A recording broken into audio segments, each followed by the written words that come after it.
नमस्कार मित्रांनो, लग्नानंतर होईल प्रेम या मालिकेच्या पहिल्या भागामध्ये अगदी मनपूर्वक मी तुमचं स्वागत करते। तर आजच्या ह्या पहिल्या भागामध्ये जी ह्या मालिकेची नायिका असते नंदिनी, ती एक खूप छान अशी समाजसेविका ह्या मालिकेमध्ये दाखवलेली असते आणि तिची भूमिका अगदी छान असते। आणि त्यानंतर तिची बहीण म्हणून आपली जी काही काव्य असते म्हणजे ज्ञानदा तीर्थकार, तर ही या मालिकेमध्ये जशी आपल्यांचं ह्या टिपक्यांची रांगोळी या मालिकेत तिने छान अशी भूमिका पार पडली होती आणि प्रेक्षकांचं मन तिने अगदी काही क्षणातच जिंकून घेतलं असतं।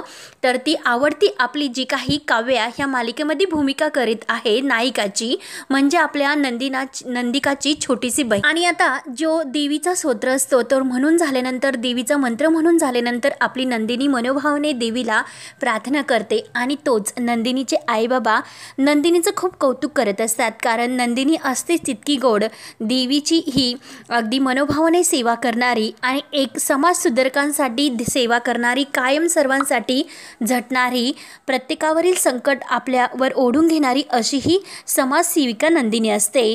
तेव्हा नंदिनीवर आपले आई वडील खूपच खुश असतात। तेव्हा आता देवी आईचा हा मंत्र म्हणून झाल्यानंतर, आरती झाल्यानंतर जो देवी आईचा प्रसाद असतो तर नंदिनी तेथे मस्त असे लाडू ठेवलेले असतात आणि त्याच वेळेस ही जी काही आपली लाडकी अपू म्हणजे आपली काव्य असते तर तिथे तिचे आगमन होते आणि तिच्यासोबत असते आरुषी। यांना तर प्रसाद खाण्याचं इतकं चोरून वेड असतं, म्हणून त्या आता नंदिनीच्या हातातील लाडू घ्यायचा प्रयत्न करतात, परंतु नंदिनी मात्र म्हणते की काव्या, आयुषी, अगं लहान आहात का तुम्ही? तेव्हा मात्र आता आयुषी म्हणते की ताई, हे बघ तुझ्यापेक्षा लहानच आहोत ना आम्ही, चालतं ते। तेव्हा नंदिनी म्हणते की ठीक आहे, पण त्या अगोदर देवीला नमस्कार करा, मग सगळ्यांना मी तो प्रसाद खायला देणार आहे। तेव्हा आता काव्या, आयुषी आणि आई वडील हे सर्वजण देवीला मनोभावाने नमस्कार करतात आणि नंदिनी सुद्धा। तेव्हा नंदिनी ही देवीला प्रार्थना मनामध्ये करते की आई, तू खरंच जनजागिनी आहेत, कुणाच्याही डोळ्यामध्ये अगदी अश्रू नकोय, अगं आई सगळ्यांच्या चेहऱ्यावर हसू हसून दे। तेव्हा आता नंदिनी ही बाबा आणि आईंना अगोदर प्रसाद देते आणि बाबांना म्हणते की बाबा, गोड कमी खायचं बरं का। आणि तेवढ्यात ती आपल्या काव्य आणि आयुष या दोघींना सुद्धा प्रसाद देते आणि तेवढ्यात आपल्या बाबांना म्हणजे नंदिनीच्या बाबांना कॉल येतो आणि ते बोलण्यासाठी थोडंसं बाजूला जातात। त्यावर आता नंदिनीची आई नंदिनीला म्हणते की नंदिनी बाळा, देवीजवळचं तू व्यवस्थित आवरून घेशील ना, तोपर्यंत मी घरातील आहे स्वयंपाक वगैरे ते काही पाहते। व नंदिनी ही आपल्या स्वभावामुळे अगदी आईवडिलांची प्यारी असते, म्हणून आता नंदिनी ही अगदी गुणशील आणि स्वाभिमानी मुलगी असते, सर्वांचं ऐकणारी। तेव्हा आता नंदिनी हो म्हणते तर काव्य ही नंदिनीला म्हणते की नंदिनी ताई, माझी वेळ होते, मी निघते आता, म्हणून आयुष्य सुद्धा म्हणते की हो मी सुद्धा निघते, म्हणून दोघी सुद्धा आता जायला निघतात। तोपर्यंत आता जी काव्य असते तर आतमध्ये आपली बॅग घ्यायला जाते, तोपर्यंत ही काही गमतीशीर आयुष्य असते तर मुद्दाम तिच्या अगोदर तिचं स्कार्फ घेते आणि ती घेते, तर लगेच काव्य धावत येते, अगं आयुषी ताई दे ना गं कार्प। आयुषी म्हणत असते की काव्य, अगं एकच दिवस दे, तर काव्य म्हणते की नाही, ते माझं आहे, मी वापरणार, आज नाही उद्या नाही, म्हणून दोघीमध्ये अगदी त्या स्कार्फसाठी खूप भांडण सुरू होतं। नंदिनी धावत येते, अगं काय करता बास करा, काय चाललं तुमचं, हे चांगला स्कार्फ आहे तो खराब होईल। आयुषी म्हणते की काव्याला सांग, काव्य म्हणते की आयुषीला सांग। काव्य म्हणते की अगं ताई बघ ना, हिला हा स्कार्फ हवा आहे।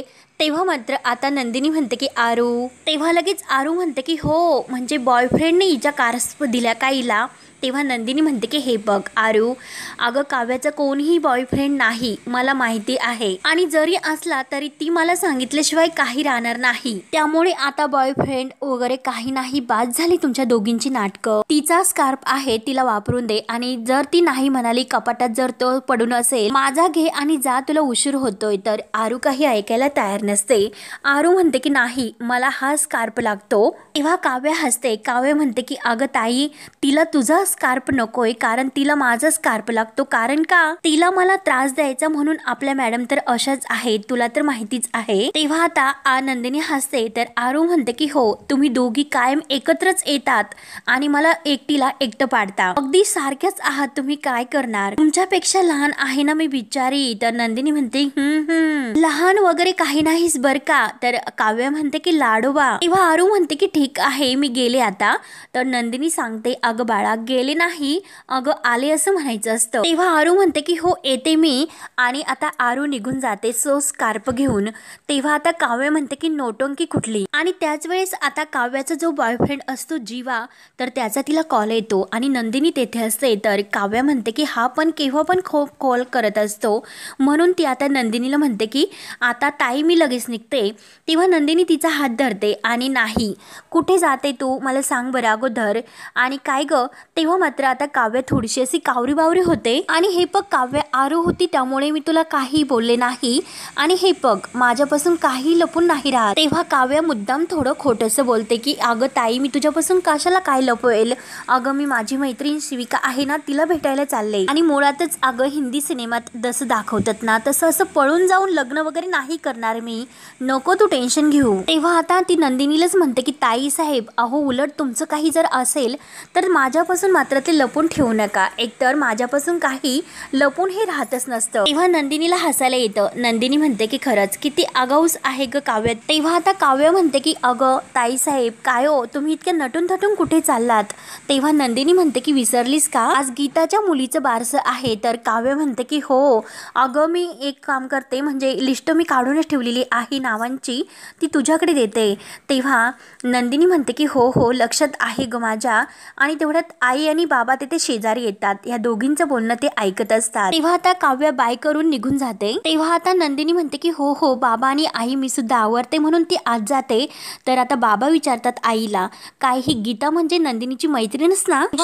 नंदिनीची आई म्हणते की हे बघा तिच्या मैत्रिणीच्या मुलांची बारसं सुद्धा सुरू झालीत, आणि एकतर आपण स्थळ बघायला सुद्धा सुरुवात केलेली नाही. तेव्हा आता बाबा अगदी खोशून म्हणतात की हे बघ आपली नंदिनी इतकी गुणी आहे तर कोणीतरी पारखी असे आई बाबा तिला नक्कीच सून म्हणून करून घेतील. आणि त्यानंतर मात्र आता इकडे जे वाणिज्य लाठीकाठीची लढाई सुरू असते, आणि जे काही विक्रम आदित्य या संस्थेचे खूप मोठे देणगीदार असतात, त्यामुळे ह्या जे स्पर्धा सुरू असते त्यासाठी त्यांच्या मिसेस आणि ते स्वतः तेथे आज उपस्थित असतात, आणि त्यांची ही दोन्ही मुलं परंपरा जपण्यासाठी हा लाठीकाठीचा जो काही खेळ असतो तो खेळत असतात. मोठा मुलगा पार्थ तर लहान मुलगा जीवा अशी त्या दोघांची नावं असतात, आणि ते दोघं एकमेकांच्या प्रतिस्पर्धी अशी ही खेळ खेळत असतात.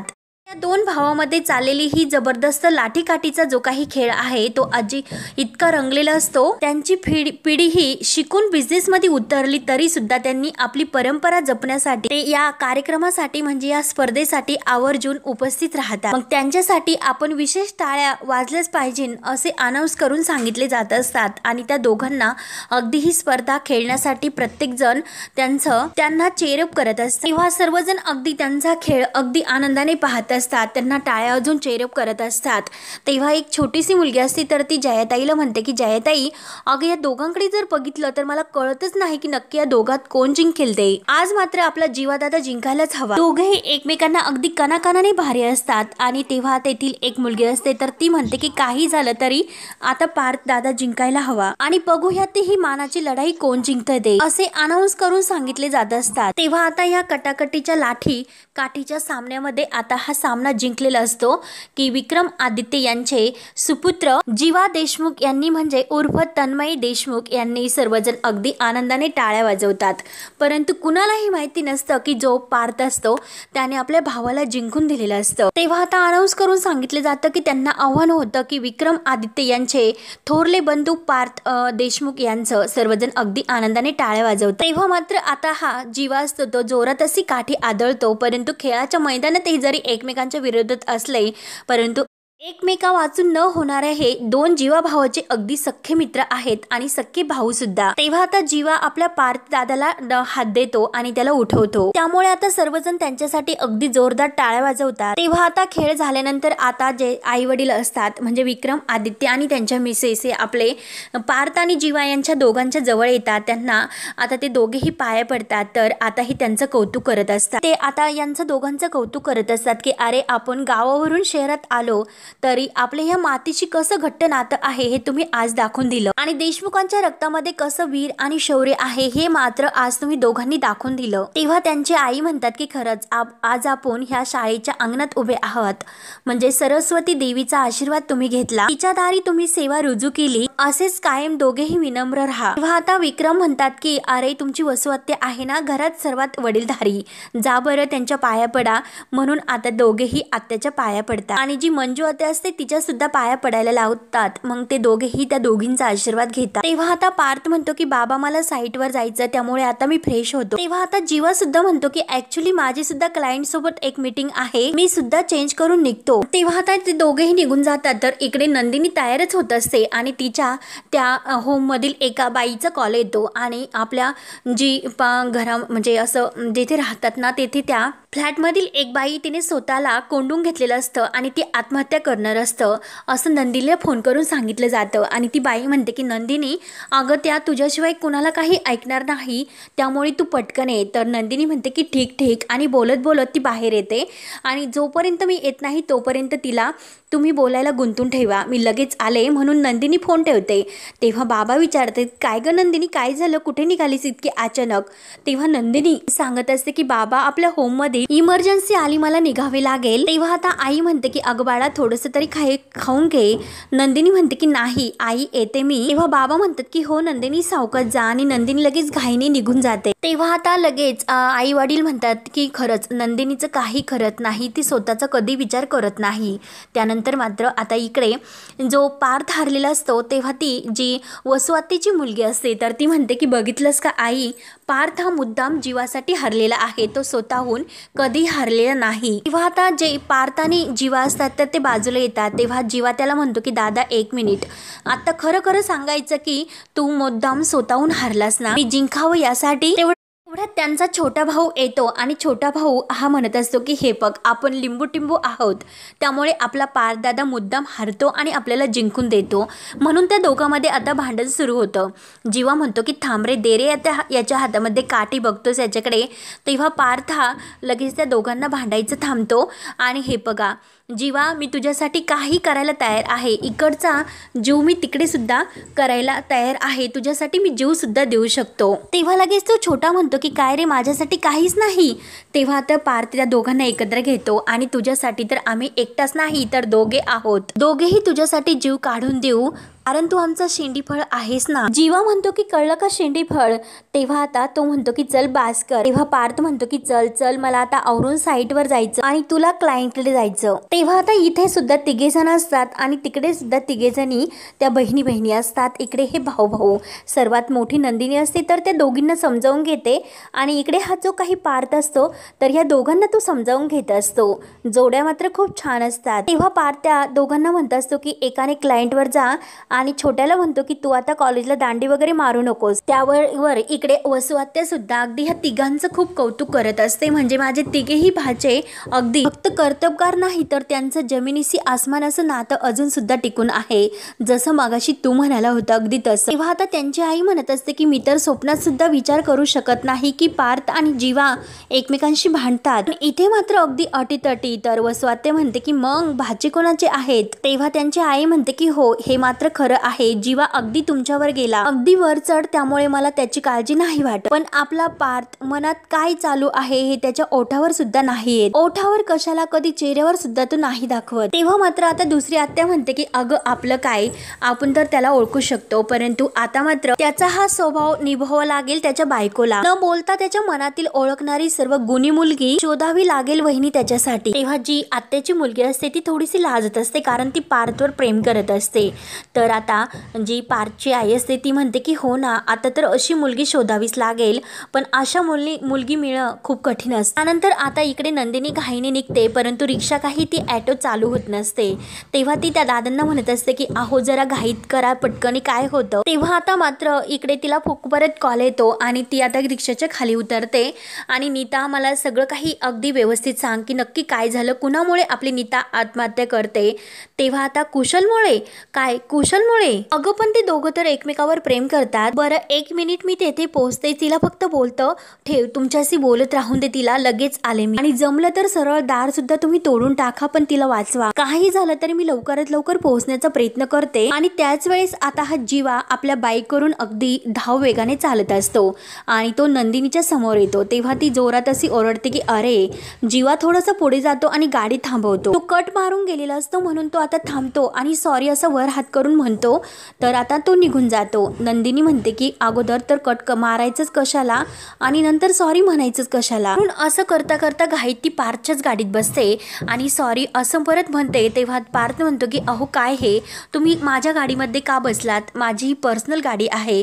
तेव्हा मात्र आता नंदी म्हणत असते की अहो एक मदत करा, कारण माझी रिक्षा बंद पडली आणि एका बाईचा जीव धोक्यामध्ये आहे, प्लीज मदत करा. आणि तेवढ्यात ते नीताचा परत कॉल येतो आणि ती स्पीकरवर टाकते आणि आता तर ती दार सुद्धा उघडत नाही, काही बोलत सुद्धा नाही. तेव्हा पार्थ हे ऐकत असतो. तेव्हा नंदिनी म्हणते की नाही अगं मी येतेस, तू प्लीज काहीतरी कर, मी आलेच तोपर्यंत. आणि ती फोन कट करते आणि परत पार्थला म्हटले की तुम्ही ऐकलं ना सर्व काही, प्लीज माझी मदत करा, खरंच अर्जंट आहे, इमर्जन्सी, प्लीज चला ना. तेव्हा नंदिनी त्यांच्यासमोर हात जोडते. तेव्हा पार्थ म्हणतो इट्स ओके आणि पार्थ लगेच तयार होते. तेव्हा आता लगेच नंदिनी थँक्यू बोलून लिंक रोडला जायचं आहे असे सांगते. तेव्हा पार्थ म्हणजे नंदिनीला सीट बेल्ट लावायचं सांगतो. त्यानंतर इकडे काव्या मात्र इकडे मंदिरात या जीवाची वाट बघत असते. त्या दोघांचं एकमेकाशी प्रेम असतं म्हणून आता या जीवाला येण्यासाठी उशीर होतो. तर काव्या ही वाट बघून बघून वैतागते आणि आता जेव्हा तो येतो तेव्हा मात्र काव्या त्याच्यावर रागवते. तर जीवा तिला सॉरी सॉरी करत असते. काव्या मात्र आता ॲटिट्यूड मध्ये म्हणते की एक्सक्यूज मी, माझ्याशी बोलतात का. तेव्हा जीवा म्हणतो की सॉरी अगं काव्या जरासा उशीर झाला, एवढं काय त्यात. काव्या खूप रागवते, म्हणते की काय रे, कुठला बॉयफ्रेंड त्या गर्ल फ्रेंडला इतक्या 45 मिनिट उन्हामध्ये तापत ठेवतो.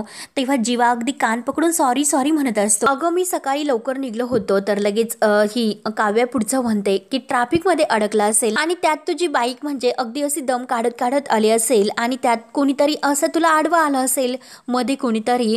तेव्हा जीवा म्हणतो की हो एक बाई आली होती मला आडवी, तेव्हा मी असं कट मारून निघालो आणि पटकन असं ब्रेक दाबलं म्हणून ती वाचली. तेव्हा काव्या ही देवाला हात जोडते की बरं झालं बिचारी आणि परत ती जीवाच्या पाठीत मारते का. तर जीवा म्हणतो की काय झालं आता. तर ही काव्या म्हणते की अरे जरा कारण तरी व्यवस्थित सांगत जा, बास कर आता इतकं कारण सांगतो, टेन्शन आले मला एक तर ऐकू. अरे जीवा मला किती कसरत करावी लागते माहिती आहे की तुला. एका बहिणीशी भांडून दुसऱ्या बहिणीशी खोटं बोलून आई बाबांची नजर चुकून मला इथे यावं लागतं तुला भेटायला आणि तुला काय त्याचं, तुला काही फरक पडत नाही. तेव्हा जीवा म्हणतो की अगं आज आमचा लाठीकाठीचा कार्यक्रम असतो, त्याबद्दल मी तुला सांगितले होते आणि तो कार्यक्रम संपल्या मी असा धावतच सुटलो. अगं दादाची नजर सुद्धा चुकवली आणि हे पग गणपतीची शपथ घेतो. त्यावर काव्या म्हणते की जीवा अरे झाला तुझा उशीर, मी ठीक आहे मान्य करते, पण आपल्याला लेट झालंय, आपली गर्लफ्रेंड तिकडे वाट पाहते, त्यात तुला काही असं गमतीशीर म्हणून चॉकलेट फुलं वगैरे घेऊन जाऊ असं नाही वाटलं का. त्यावर आता जीवा म्हणतो की सुचलं होतं मला. तर काव्य म्हणते की हो ना सुचेलच तुला, अरे मला सोनचाफा आवडतो, मग काही कर, मला आत्ताच्या आत्ता सोनचाफ्याची फुलं पाहिजेनच. तेव्हा जीवा म्हणतो की अगं येथे फक्त झेंडू मिळतो, मग कुठून मी सोनचाफा आणू. म्हणून समोर एक मुलगा आपल्या त्या जी गर्लफ्रेंड असते तिच्या केसामध्ये गजरा लावत असतो. तेव्हा लगेच काव्या त्या जीवाला दाखवते की अरे जीवा बघ ना, त्याची ती गर्लफ्रेंड आणि त्या बॉयफ्रेंडचं किती आपल्या गर्लफ्रेंडवर प्रेम आहे, बघ जरा त्यांचं प्रेम. तेव्हा लगेच जीवा म्हणतो की हो बघतोय ना मी, आहे किती छान तो गजरा माळतो तिच्या केसामध्ये, नाईस ना, सो क्यूट. म्हणून आता काव्या खूप खुश होते आणि परत म्हणते की नको मला जीवा सोनचाफा. तर जीवा म्हणतो की एक्झॅक्टली अगं येथे नाही मिळत सोनचाफा, येथे फक्त झेंडू मिळतो. तर काव्या म्हणत असते की अरे मला गजरा हवा. तर जीवा म्हणतो की झेंडूचा. तर काव्या रागाने म्हणते की अबोली, मग काही कर, अबोलीचा गजरा मला आत्ताच्या आत्ता हवा आहे. तेव्हा आता जीवा म्हणतो की सोनचाफ्याची अबोली सुद्धा झाली. तेव्हा काव्या म्हणते की हे बघ आता अबोली ऐवजी काहीतरी होण्याऐवजी पटकन तुम्हाला काहीतरी घेऊन ये. जीवा म्हणतो की ऐकून घे. तर काव्या म्हणते की नाही आत्तापासूनच वेळ सुरू होते, जा लवकर. आणि तो धावतच जातो. तर आता काव्य म्हणते की म्हणतोय तर प्रेम करतोय कुठे. तर इकडे मात्र आता जी आत्महत्या करणारी बाई असते तिच्याबद्दल आता ही नंदिनी पार्थला सांगत असते. गाडीतून येता एकमेकावर प्रेम करतात, मग निभावण्याची ताकद नको का. नुसतं प्रेम आहे म्हणून मोकळं व्हायचं, जबाबदारी घेण्याची वेळ आली तर हातपाय थरथर कापतात. तेव्हा पार्थ विचारतो की नक्की काय झालं. तेव्हा आता नंदिनी सांगायला सुरुवात करते की आमच्या संस्थेमध्ये एक नंदिनी नावाची मुलगी काम करते, गेली 3-3.5 वर्ष ती एका मुलावर प्रेम करते आणि त्याचं सुद्धा प्रेम आहे, मी स्वतः त्याला भेटले, चांगला मुलगा आहे तो. आणि अचानक त्यांचं काय काय झालं माहिती नाही आणि आता तर ही मुलगी आत्महत्या करायला निघाली। आणि खरं तर प्रेमापेक्षा कर्तबगार आणि जबाबदारी ही खूप महत्त्वाची असते। जबाबदारी जर टाळली नाही असे सर्व भरकटत जाते। म्हणून आता ती पार्थला घाईने गाडी चालवायला सांगते। तेव्हा पार्थ म्हणतो की डोंट वरी, आपण वेळेमध्ये पोहोचू। तेव्हा आता तेथे ते होम म्हणजे जी संस्था येते आणि ती गाडी थांबवायला लावते आणि तेवढ्यात आता नंदिनी खाली उतरते तर सर्वजण नीता आणि तो दीपक धावतच येतात। तर नंदिनी म्हणते की दीपक अरे तू तरी तिला थांबवायचं होतं। म्हणून आता ती नंदिनी सुमनला आवाज देते की सुमन दार उघड, आपण काहीतरी मार्ग यावर काढूयात, एकत्र बसून बोलूयात, कुठलाही वेडेपणा करू नको, सुमन दार उघड। तेव्हा आता लगेच नीता म्हणते की अगं किती वेळ झाला दार उघडत नाही आणि आता तर ती काही बोलायला तयार सुद्धा नाही आणि पार्थ लगेच पुढे येतो। नंदिनी म्हणते की हो ना, तेच तर जास्त धोक्याचं आहे, मला तर असं वाटतं आपण तर लगेच पार्थ म्हणतो की दार तोडायला हवं। तेव्हा पार्थ लगेच दार तोडतो आणि तेवढ्यात आता सुमन ही फाशी घेणारच असते, तिची पूर्णपणे तयारी झालेली असते। तेवढ्यात आता नंदिनी आणि सर्वजण आत धावत येतात। तर नंदिनी म्हणते की सुमन काय वेडेपणा हा, आणि तिला हाताला धरून खाली उतरवते। तेव्हा आता नंदिनी ही लगेच तिला समजावते की अगं काय वेडेपणा करतेस, तिला जवळ घेते, तिला पाणी आणण्यासाठी सांगते।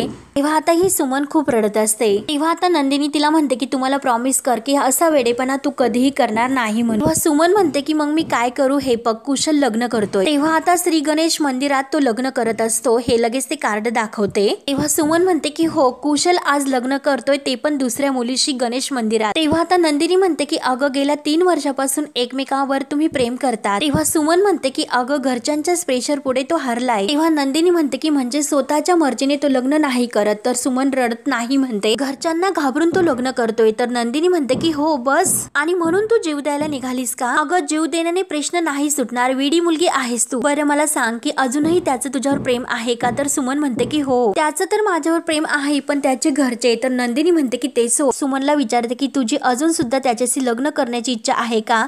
तर सुमन म्हणते की हो। म्हणून आता तिच्या खांद्यावर ओढणी टाकून तिला परत त्या गणेश मंदिरात त्या घेऊन जातात। तेव्हा लगेच आता तिच्या हाताला धरून ती बाहेर येते। तर पार्थ म्हणतो की मी काय म्हणतो की चला मी तुम्हाला सोडतो आता। तर नंदिनी म्हणते की नाही हो। तर पार्थ ऐकायला तयार नसतो। पार्थ म्हणतो की चला यांच्या आयुष्याचा प्रश्न आहे, म्हणून पार्थ त्यांना गणेश मंदिरात गाडीतून घेऊन जाते। तेव्हा आता गाडीमध्ये सुमन रडतच म्हणते की अगं ताई आपण चाललो खरं, पण ते लोक खरंच खूप डेंजर आहेत, अंगावर धावून येण्यासाठी ते सुद्धा कमी नाही करणार, मला खरंच खूप भीती वाटते। तर नंदिनी म्हणते की सुमन हे बघ तू काही काळजी करू नकोस, असं काही होणार नाही, मी नाही घाबरत, बघूयात की ते काय करतात, ते काही झालं तरी तुझा हक्क मात्र मी तुला नक्की मिळवून देईल। तेव्हा मात्र आता नंदिनी लगेच तिला घेऊन तेथे येते आणि आता ह्या सुमनला तर भीती वाटत असते आणि गाडीच्या खाली उतरल्यानंतर मात्र आता जो पार्थ असतो त्याला ते सुमनचे बोलणे आठवत असते की तेथे खूप डेंजर लोक आहेत, ते काही पण करू शकतील, अंगावर येऊ शकतील असे पार्थला आता वाटते। म्हणून पार्थ लगेच आता त्यांची मदत करण्यासाठी पुन्हा मंदिरात यायला तयार होतो।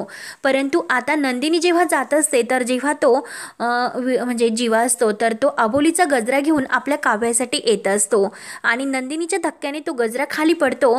तेव्हा मात्र आणि लगेच जीवाच्या हातातील तो गजरा खाली पडल्यानंतर लगेच आता नंदिनी सॉरी बोलते आणि काव्य ही नंदिनीला पाहते आणि ताई असं म्हणते।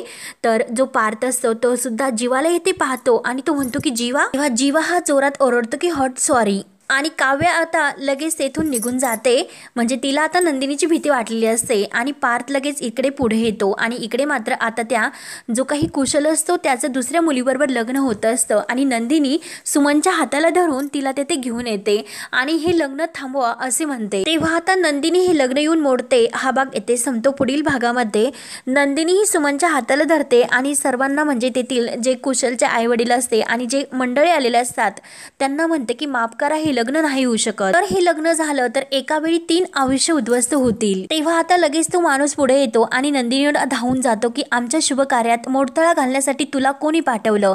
तेव्हा लगेच आता पार्थ पुढे येतो। तेव्हा नंदिनी म्हणते की माझं हे लग्न मोडणं कोणताही हेतू नव्हता, पण 2 प्रेम करणाऱ्या या म्हणजे 2 जीवांनी एकत्र यावं असं माझं म्हणणं आहे। तेव्हा जीवा हे सर्व ऐकतो आणि जीवा लगेच काव्याला घेऊन सर्व सांगतो की अगं येथे एक मुलगी होती आणि तिने हे लग्न इतकं छान प्रकारे प्रकारे बोलून पार म्हणजे मोडलं आणि त्या दोघांना एकत्र आणलं, चुकीचं लग्न मोडून बरोबर लग्न लावलं। तेव्हा आता काव्य म्हणते की अरे तिचं नंदिनी नाव आहे, माझी सख्खी बहीण, अरे माझी मोठी बहीण। तर लगेच तो जीवा म्हणतो की अगं मग आपला प्रॉब्लेम सॉल्व्ह झाला, म्हणजे आपलं लग्न तर होईलच, कारण तीच मगाशी म्हणले की दोन प्रेम करणाऱ्या जीवांनी एकत्र यायला हवं। मग तुझ्या घरून आपल्या लग्नाला परमिशन मिळवण्यासाठी काहीच असं प्रॉब्लेम नाही, नक्की आपल्याला हेल्प करेन। आणि आता नंदिनी हे सर्व करून आता जात असते, तर पार्थ एकटक तिच्याकडे पाहत असतो।